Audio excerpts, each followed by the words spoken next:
میں نے پارلر سے نکلتے ہوئے ماں سے پوچھا، یہ لڑکیاں شادی والے دن یہاں آ کر کیا کرتی ہیں؟ یہ گھر میں کریم پاؤڈر لگا کر تیار کیوں نہیں ہوتی؟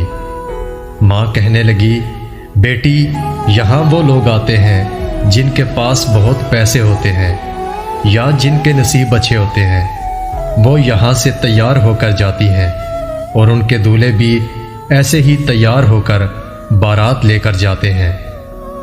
میں نے ماں سے پوچھا، جب آپ کی شادی ہوئی تھی تب آپ کے نصیب کیسے تھے اور آپ کے پاس کتنے پیسے تھے؟ میری ماں نے میری بات سن کر مجھے ڈانٹ دیا اور میں نے دیکھا گھر پہنچنے تک میری ماں رو رہی تھی۔ تب میری عمر 11 سال تھی۔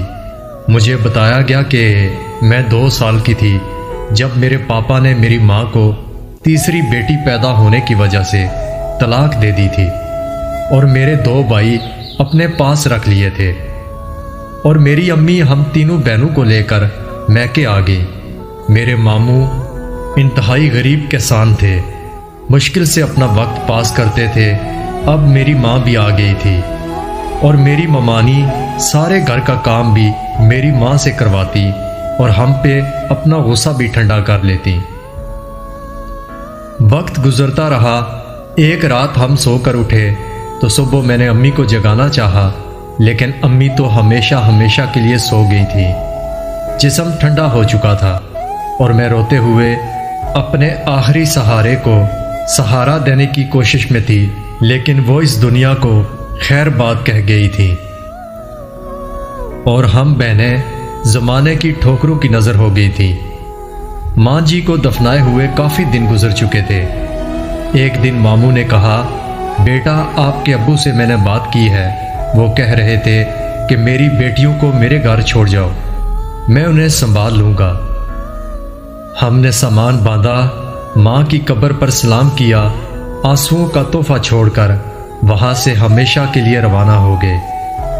ابو کے گھر پہنچے تو ماموں نماز کے لیے مسجد میں چلے گئے اور ہمیں پتہ چلا 3 سال پہلے ابو بھی فانی دنیا سے رخصت ہو چکے ہیں، اور ماموں جھوٹ بول کر ہمیں یہاں چھوڑ کر نماز کے بہانے سے یہاں سے اپنے گھر لوٹ گئے تھے۔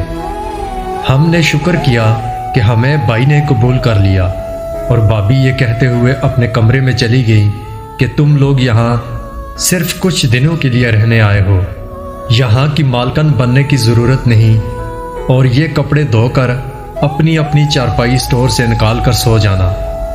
بھابھی کے جانے کے بعد ہم تینوں ایک دوسرے کے گلے لگ کر رونے لگ گئی۔ تھوڑے دن گزرے تو بھابھی نے ہم کو گٹھے بیٹھے ہوئے دیکھا تو کہنے لگی کہ یہ مت سوچ لینا کہ ہم تمہارے لیے اچھے رشتے ڈھونڈ کر تمہاری شادیاں کریں گے، یہاں صرف مہمان ہو، تم کسی سے بات کر کے اپنا پکا ٹھکانہ تلاش کرو۔ آنسو تو جیسے ہماری آنکھوں کے کنارے پر پڑے ہوتے تھے، ایک سے بڑھ کر ایک مصیبت کا پہاڑ کھڑا تھا۔ 3 مہینے گزرنے کے بعد 2 دن سے میری دونوں بہنیں غائب تھیں۔ بھائیوں کی تو ہم کچھ لگتی ہی نہیں تھیں، اور بھابھی نے شکر ادا کیا کہ خود ہی چلی گئی تھی، اور میں اکیلی امی ابو اور دونوں بہنوں کی جدائی میں رونے کے لیے رہ گئی تھی۔ مجھے کمرے کی صفائی کے دوران ایک کاغذ ملا جس میں لکھا تھا، باجی ہم دونوں دور کے کسی شہر کی طرف جا رہی ہے، ہمارا تیرے سوا کوئی نہیں تھا، لیکن تم تو خود بھی اس گھر کی نوکرانی ہو، اور ہم سے ایسے مر کے نہیں جیا جا رہا۔ وقت اور مقدر نے ساتھ دیا تو ہم تمہیں یہاں سے لے جائیں گی، اور اگر ایسا نہ ہوا تو ہم تمہیں قیامت کے روز ماں کے ساتھ ملیں گے۔ خدا حافظ۔